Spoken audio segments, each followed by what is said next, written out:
जिनसे मेरा परिचय नहीं है उनको भी और जिनसे परिचय है उनको भी नमन करते हुए पवित्र मातृशक्ति को नमन करता हूँ। मैं बहुत लंबा नहीं बोलूँगा और वो इसलिए भी नहीं बोलूँगा क्योंकि हम पूज्य स्वामी आर्यवेश जी को सुनेंगे और उसके बाद फिर वापस हम रोहतक निकल जाएंगे। स्वामी जी के अपने बहुत व्यस्त कार्यक्रम रहते हैं।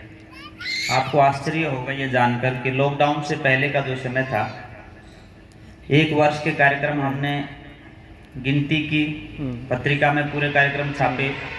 1 वर्ष में लगभग 869 कार्यक्रम स्वामी जी ने अटेंड किए। उनके अपने बहुत व्यस्त कार्यक्रम रहते हैं। आज भी सुबह हम लोग 6 बजे निकले थे रोहतक से और वापस फिर जाना है रोहतक ही।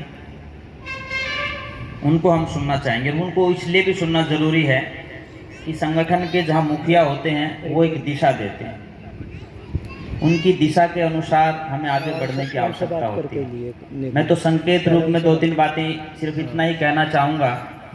ये यज्ञ की जो अग्नि जल रही है और भाई देवेंद्र जी ने यजमान की जिस संकल्प के बारे में यहाँ बताया, मुझे लगता है वो भी इस यज्ञ की अग्नि से कमज़ोर संकल्प की अग्नि नहीं थी। इसी मजबूत संकल्प की अग्नि को अपने जीवन में जिस दिन हम लोग धारण कर लेंगे, मुझे लगता है उससे बड़ा कोई यज्ञ नहीं है। जिस तरह से ये यज्ञ आपने किया और इस यज्ञ की सुगंधी जिस क्षेत्र की जितनी दूरी तक गई, वहाँ तक आपकी चर्चाएं चलेंगी। अब आपको अपने संकल्प की अग्नि को इतना मजबूत करना है कि उसकी सुगंधी दिग दिगांतर में फैले, देश दुनिया में फैले। जहाँ पर भी आप जाएं, बड़े गर्व के साथ हर व्यक्ति ये कह सके कि ऋषि दयानंद का सिपाही आया है। वेद की मान्यताओं की पुनर्स्थापना के लिए संकल्पित एक नौजवान आया है। एक ऐसा व्यक्ति हमारे बीच में उपस्थित हुआ है जिसने संकल्प लिया है ऋषि महर्षियों की उस परंपरा को दोबारा से स्थापित करने का। ये कुरुक्षेत्र की भूमि है और धर्म की पुनर्स्थापना के लिए इसका अपना इतिहास है। तो मैं आप लोगों से ये चाहूँगा कि संकल्प आप लोग भी आज लेकर के जाएं। 1 वर्ष में एक यज्ञ हो गया, बहुत अच्छी बात है, परंपराएं जीवित रहती हैं, लेकिन ये यज्ञ घर घर और हर रोज होना चाहिए। हर घर यज्ञ, रोज रोज यज्ञ। इस यज्ञ की परंपरा को जिस दिन हम अपने घरों में लागू कर देंगे तो सच मानिए आपके जीवन में परिवर्तन आना शुरू हो जाएगा।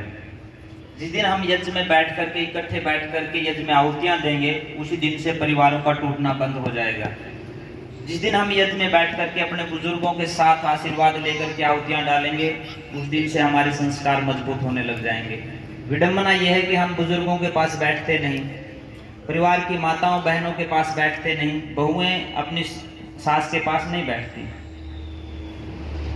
बच्चे बुजुर्गों के पास नहीं बैठते हैं। पहले संस्कार इसीलिए जीवित थे, हमारी परंपराएं इसलिए जीवित थी कि हम लोग बड़ों के पास बैठ करके उनसे सुनते थे, उनके जीवन के अनुभव साझा करते थे, उनसे ऋषि महर्षियों की परंपराओं को अपने जीवन में उतारने का संकल्प लेकर के आगे बढ़ते थे। और मुझे लगता है आज उसी संकल्प को दोहराने की और अपने मन में बैठाने की ज़रूरत है।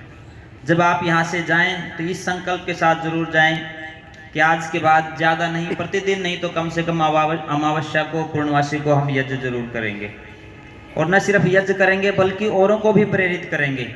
खास करके नौजवानों से मैं निवेदन करना चाहूँगा, अपने कंधों पर सबसे बड़ी जिम्मेदारी है। बड़े बुजुर्गों से सिर्फ आशीर्वाद लेना है, मार्गदर्शन लेना है, कार्य तो आपको ही करना पड़ेगा। आप जब इस बड़े मिशन के लिए निकलेंगे तो बड़ा आशीर्वाद भी आपको प्राप्त होगा। और यदि हम निकल पड़े तो निश्चित मानिए, जिस तरह से यहीं कृष्ण और कंस की सेना बनी थी और युद्ध हुआ था, हो सकता है दोबारा से एक ऐसा युद्ध हो और वो युद्ध होगा विचारों का। आज मुझे लगता है आपको भी ये प्रण करके जाना है और ये चयन भी आपको ही करना है कि हमें कंस की सेना में शामिल होना है या कृष्ण की सेना में शामिल होना है। आप श्री कृष्ण का पुराना कभी चित्र देखेंगे तो वो यज्ञ के सामने बैठे हुए दिखाई देंगे। उनका चित्र कभी आप देखेंगे तो गऊ के साथ उनका चित्र मिलेगा। उनका कभी चित्र देखेंगे तो माँ के सम्मान में खड़े हुए दिखाई देंगे, कहीं द्रौपदी के सम्मान में खड़े दिखाई देंगे, कहीं अपने राष्ट्र की रक्षा के सम्मान में खड़े दिखाई देंगे, तो कहीं धर्म की पुनर्स्थापना के सम्मान में खड़े दिखाई देंगे। और आज कृष्ण की सेना में शामिल होने वाला हर व्यक्ति दोबारा से इन माँ बहनों के मान सम्मान और स्वाभिमान को सुरक्षित रखने के लिए खड़ा दिखाई देना चाहिए।